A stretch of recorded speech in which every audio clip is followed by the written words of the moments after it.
Assalamualaikum warahmatullahi wabarakatuh. Sebelumnya perkenalkan, nama saya Skanoval dari kelas R002. Di sini saya ingin memenuhi tugas kuis hukum perdata dengan dosen pengampu Ibu Nurmalia Dewi, SPD MPD. Pada video kali ini saya ingin menganalisis dua jurnal. Yang pertama ada jurnal Perikatan dan Wan Prestasi, dan yang kedua ada Hukum Keluarga dan Waris. Adapun jurnal yang pertama dengan judul Penerapan Prinsip Etikat Baik dalam Penyelesaian Wan Prestasi Perjanjian Jual Beli, dengan penulis Pratewi dan Nugroho pada tahun 2021.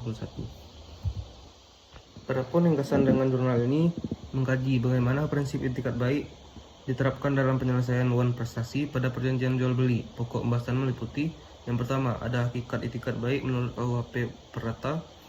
Yang kedua, bentuk wan prestasi yang umum terjadi pada perjanjian jual beli, tidak memenuhi prestasi, terlambat, atau keliru memenuhi prestasi.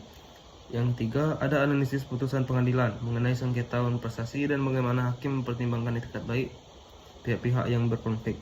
Penulis menggunakan pendekatan normatif melalui analisis yudiris terhadap peraturan dan putusan pengadilan. Adapun analisis kritis dalam jurnal ini, yang pertama, dengan kekuatan jurnal, pembahasan komprehensif dan mendalam mengenai konsep etikat baik. Yang kedua, ada analisis putusan pengadilan, membuat kajian lebih realistis dan aplikatif. Yang ketiga, ada penjelasan teori kontrak didasarkan pada KUHP Perdata serta referensi hukum modern. Adapun kelemahan dari jurnal ini ialah studi kasus hanya mengacu pada satu putusan sehingga kurang mewakili variasi kasus perdata. Yang kedua, tidak membahas perspektif ekonomi kontrak padahal relevan dalam konteks wan prestasi. Yang ketiga, ada kurang memberikan rekomendasi konkret bagi notaris atau prestasi umum.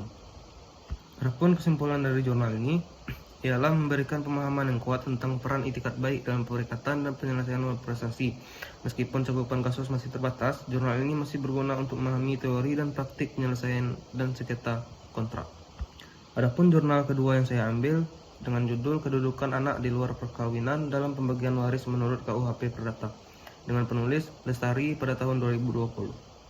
Adapun ringkasan dari jurnal ini membahas kedudukan hukum anak luar kawin dalam proses pewarisan menurut KUHP Perdata. Setelah adanya putusan Mahkamah Konstitusi nomor 46 pada tahun 2010, fokus utama jurnal ialah perubahan status hukum anak luar kawin setelah putusan Mahkamah Konstitusi. Yang kedua, hak-hak keperdataan yang diperoleh, terutama hak waris. Yang ketiga, dampak keputusan Mahkamah Konstitusi terhadap praktik pembagian waris di pengadilan. Yang keempat, perbedaan antara hak anak luar kawin dan anak sah dalam keluarga berdasarkan KUHP Perdata. Penelitian melakukan pendekatan yudiris, normatif, dan analisis peraturan jurisprudensi. Adapun analisis kritis, yang pertama, kekuatan jurnal mengangkat topik yang relevan dan aktual, terutama terkait perlindungan anak. Yang kedua, pembahasan putusan Mahkamah Konstitusi sangat detail, memperjelas perubahan nama hukum. Yang ketiga, menyajikan analisis perbandingan antara KUHP Perdata, putusan Mahkamah Konstitusi, dan praktik jurisprudensi. Adapun kelemahan jurnal ini ialah yang pertama, kurangnya data empiris mengenai penerapan putusan Mahkamah Konstitusi di pengadilan, tidak mengulas hukum waris, adat, atau agama yang sering bersinggungan dalam praktik. Dan yang terakhir, beberapa rujukan pustaka masih menggunakan literatur lama sebelum putusan Mahkamah Konstitusi diberikan. Adapun kesimpulan analisis dari jurnal ini memberikan kontribusi penting terkait perkembangan hukum waris, khususnya mengenai hak anak di luar perkawinan. Walau masih memiliki keterbatasan empiris, jurnal ini sangat bermanfaat sebagai sumber pemahaman mengenai perubahan hukum nasional pasca putusan Mahkamah Konstitusi. Baiklah, hanya itulah yang dapat saya sampaikan pada video kali ini. Saya akhiri, wabillahi taufiq wal hidayah. Wassalamualaikum warahmatullahi wabarakatuh.